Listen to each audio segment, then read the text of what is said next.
Today's film is brought to you by the letter L, and it's Let Him Have It from 1991. Give that thing to me.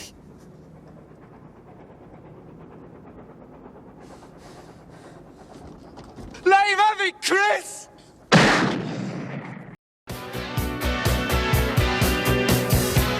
I need is a TV show.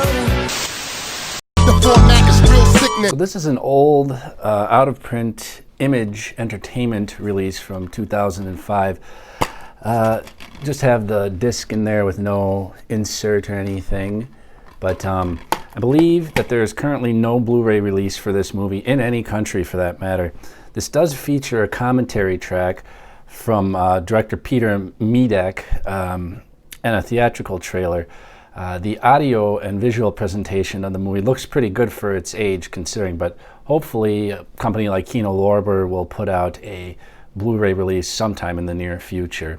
Let Him Have It is based on the true story of Derek Bentley, an English teenager who was tried, convicted, and hanged of shooting a police officer in 1952, although it was his accomplice, Christopher Craig, who actually pulled the trigger. The story begins in late 1940s when Bentley was injured during a bombing during World War II. Because of the injuries, Derek developed epilepsy and was frequently prone to seizures. He was also of low IQ and therefore had trouble adjusting in society. And we see in a series of flashbacks that Derek has grown up with a difficult life and has always been susceptible to the wiles of other troubled youth. Christopher Eccleston plays Derek as a somber and reclusive kid in South London. Living with his protective family, Derek spends his days shut up in his room and listening to records. One day, he meets Christopher Craig, played with boastful joviality by actor Paul Reynolds. Is that so? The two formulate a relationship based on delinquent behavior that consisted of petty crimes like theft and burglary. Craig introduces Derek to a few of his local friends, kids who have emulated the American gangsters of the 1940s and 1950s.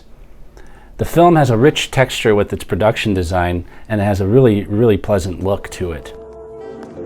See the pyramids along the Nile, and watch the sunrise on a tropic isle.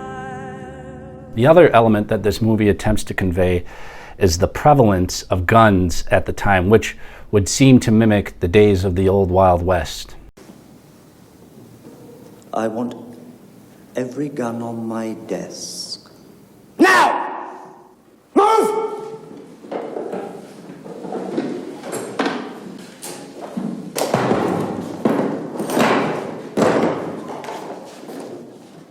Soon, the lads hook up with Craig's older brother Niven, who is the neighborhood crime legend.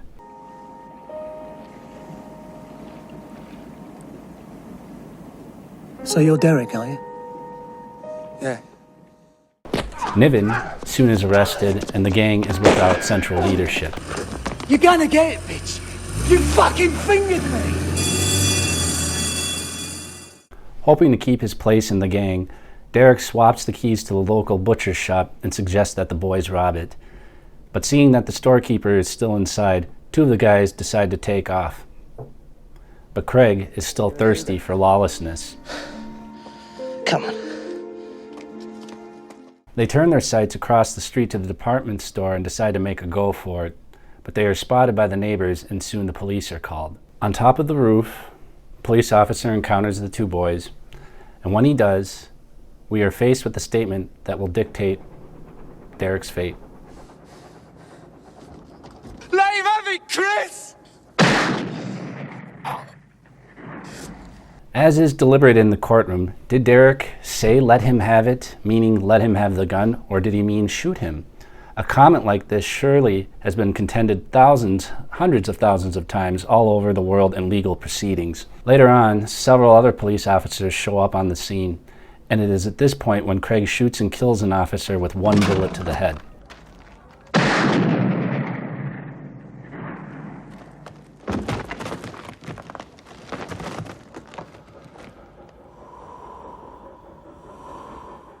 At trial, it is determined that Craig is only 16 years old and cannot be tried as an adult, and executed for the murder. Derek is 19, and although not responsible for the actual shooting, is found culpable in the murder and is sentenced to death. This is not an uncommon dilemma in certain courtroom proceedings. In cases such as this, prosecutors are often obligated to overcharge one defendant because they cannot charge the other due to being underage. His father tries desperately to get a stay of execution for Derek, but the appeals become exhausted and Derek is hanged.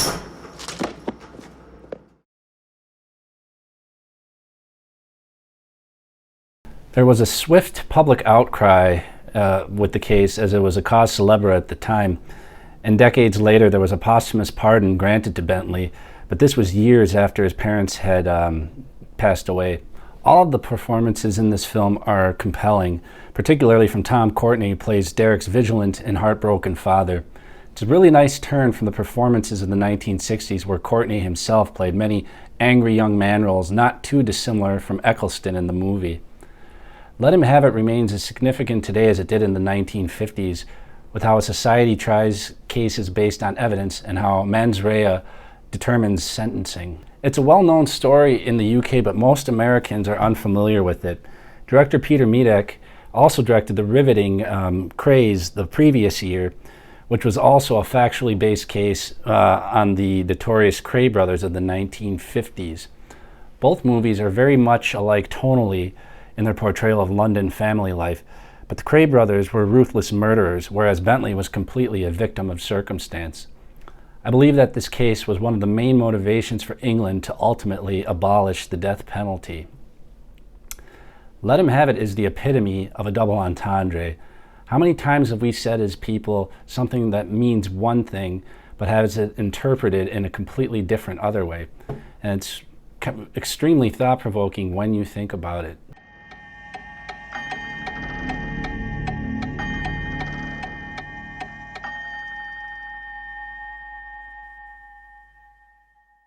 That's all for this time. We'll see you next time when we go to the movies.